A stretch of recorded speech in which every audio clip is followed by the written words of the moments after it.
Hello, everybody, and welcome to Forever Sports. And today we're going to be looking at 5 players who could be making their final appearances for the Springboks in 2026. A little bit of a last dance, really, as we've seen Rassie Erasmus and his coaching staff really bring in the next generation in the last couple of years. And I mean, the average age of the Boks have been an aging squad. However, if you then look at some of the players, especially towards the end of the year, that were playing, and if you look at the players, for example, who played the most minutes for the Boks last year, it is definitely a changing of the guard, and we are bringing a lot more young players in, the likes of a Sasha Zulu, a Morne van den Berg, obviously Kenny Moose, obviously still very young, Ethan Hooker, for example, getting opportunities, Zachary Porthen, a Ruan Nokia. There's lots of young players coming through and getting opportunities and being backed, and unfortunately, with the new, we kind of have to say goodbye to the old. And I mean, what a generation of players that we have had in the last 4 or 5 years. And some absolute greats in the list too. I'll be very sad if it is their sort of final games this year. But I think it's going to be, at the end of the day, we're just looking at different options, to be honest. And I think that moving forward, these are players who could be on standby, but I don't think players who are really in the mix are necessarily in the plans. And I'll talk about a couple that I haven't included, but I think potentially could be in the conversation as well. Before we get into the list, please do smash a like on the video. Please do subscribe to the channel as well. Let's get into it, shall we? So the first one is Vincent Koch. Barely played last year for the Boks. And, I mean, he's been the go-to tight head off the bench in the bomb squad since we started the bomb squad. Played 50 tests for the Boks. He's only 35 years old, so he's not ridiculously old, for example. But if you just look at last year, he played against Italy for 33 minutes, played against Georgia, and that was it. That was it. A full 65 odd minutes of rugby last year. And I think the fact that we looked to Zach Porthen, for example, it kind of shows you that we are looking at different options. Nirtin Bashir getting opportunities, Asnat and Tlabakanya getting opportunities.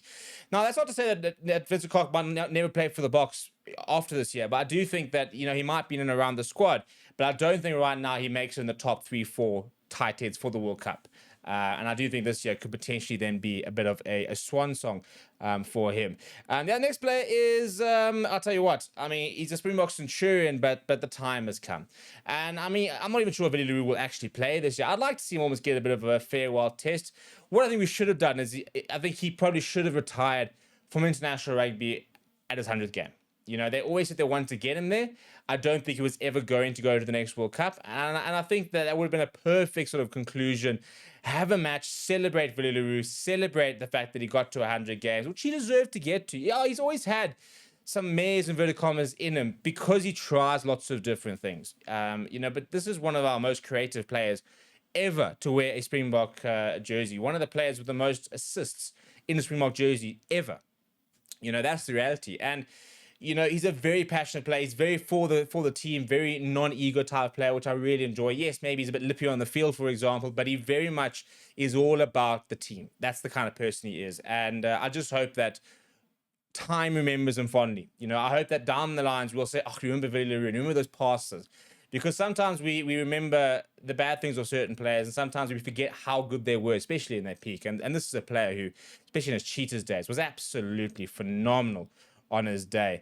The next one, I mean, this is going to be a painful one when he does go, and that is Makazole Mapimpi, D-Rex, and again, you look at the fact he's not even playing bad rugby this past season. He's not been bad for the Sharks, for the inverted commas, but he just can't compete, I don't think, with Ethan Hooker, with Kirkley Arnser, with Chesden Colby, with Edward van der Merwe, with Caden Moody. There's so many options for the Boks.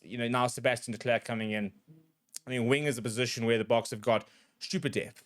And I mean, this is a player who I don't think was initially good enough, in his initial days when he's coming around. From a whole sort of player point of view, he's always been a terrific finisher.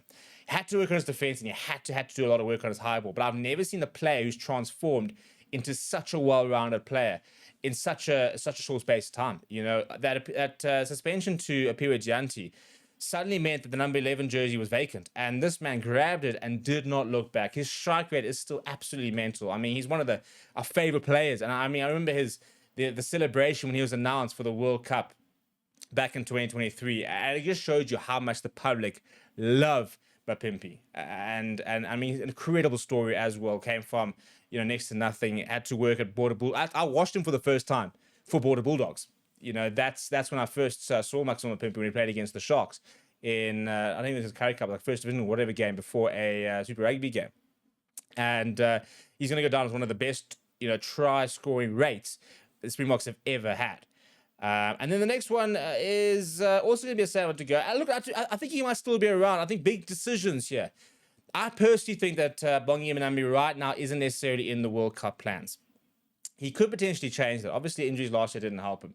But the fact is, we are looking at a Malcolm Marx, obviously, for the next World Cup. I think Marnus van der Merwe probably right now is ahead of Bongi Mbonambi. And obviously, Jan Hendrik Wessels has become that option. And between those three players, you've got everything you really need. If there are injuries, I think Bongi Mbonambi potentially might make it next year, but I do think that we are seeing the end of his career. And I mean, this is a player who benched Malcolm Marx. Let's not let's not try and be revisionist about this. He started in the 2019 World Cup because Malcolm Marx was struggling from a lineup perspective, from a set piece perspective, for example, and he was a big part of the bomb squad in the fact that all of a sudden you started Bongi Mbonambi, who was a very solid technical player, very physical up front, and then you brought in the impact of Malcolm Marx. And he allowed us to be able to bench what is one of the best, well, now the best player in the world because he was so good. And I think at one stage we probably had the two best hookers in World Rugby. Top dog, as he's known, and I mean, he's been brilliant. Again, I don't think quite hitting the levels of performance that he did previously. I do think there are other options, but a Springbok legend in his own right. And then last but not least, and this is somebody who finally, I think, took a long time to get his flowers. Franco Master. I think my biggest frustration with Franco Master is that he will unlikely to get to 100 caps, because I would have loved to have seen him become a 100 cap Boks. And I think if it wasn't for, I mean, apparently lots of off-field issues last year, I think he would have probably gotten another 6 or 7 caps, which would have brought him close to that 90 mark. I would absolutely love to have given him into the 17 caps. This is a player though who I think you could draft in on World Cup final day and he would deliver you an 8 out of 10 performance. He has been, for me, one of the most consistent Springboks I've ever watched.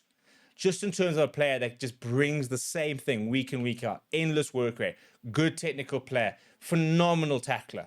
Did not miss a single tackle between the quarterfinals, semifinals, and final of the 2023 World Cup. Lots of people said he was too small, he was too light, and I mean, absolute nonsense, really. But what a career he's had. And I'm just so glad that they gave him the opportunity, because a lot of people, again, said he was too small, and became an player of the series of British and Irish Lions. I mean, he's a Springbok legend. And it'll be a very sad day, because he's probably one of my favorite players the last 5-6 years. And I hope that we do see him this year, and I hope we do get to really celebrate the type of contribution he did bring. So yeah, sad but true. I think those are the players who I think are potentially to play in their last test, if they've not already played their last test. Other players to look at, the likes of a Trevor Nyakane, I don't think necessarily plays for the Boks again. I think for after Clerk, I'm not entirely sure where they stand. I don't seem to really feel like they need him. Things might change, obviously, as injuries and games go. There's other players, for example, like Lekanya. I'm not sure we'll see him in a Boks jersey once again. Somebody like a Francois Herbert. All depends on whether he comes back from injury well.